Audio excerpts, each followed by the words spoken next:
আমি কিন্তু সরকার থেকে এক পয়সাও মাইনে নিই না, জেনে রাখো ভাই বোনেরা। এবং আমি 7 বার এমপি ছিলাম, মাসে কিছু না হলেও 2.5 থেকে 3 লাখ টাকা পেনশন পেতে পারতাম এই 14 বছর, এক পয়সাও নিইনি। সেগুলো কিন্তু কেউ মনে রাখে না।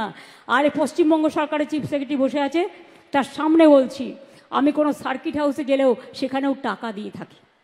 আমি বই লিখি, সেই টাকা থেকে যা পাই। আমি গান লিখি, গানের থেকে যা পাই আমার চলে যায়। আমি একা মানুষ, আমার কিসের দরকার? কিসের দরকার? খাই তো একবেলা, আমার কিসে লাগবে? আমি টাকা চাই না, আমি মেধা চাই। আমি টাকা চাই না, আমি আত্মসম্মান চাই। বাংলা মায়ের সম্মানে আঘাত করলে আমার গায়ে আঘাত লাগে। আমাকে আপনারা যা ইচ্ছে গালি দিন, আমার বিরুদ্ধে অপপ্রচার করুন, কুৎসা করুন, চক্রান্ত করুন, আমি লড়ে নেব। আমার বুকের পাটা আছে, জেনে রাখুন।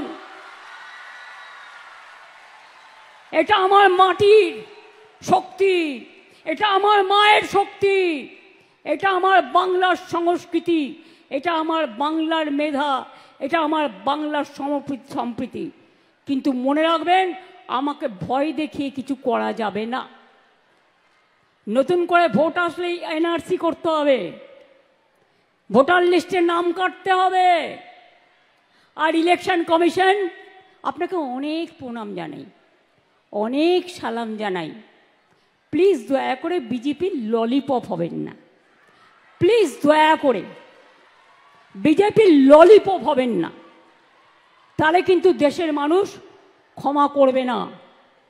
যারা বাংলার ভোটার তাদের করতে দিন।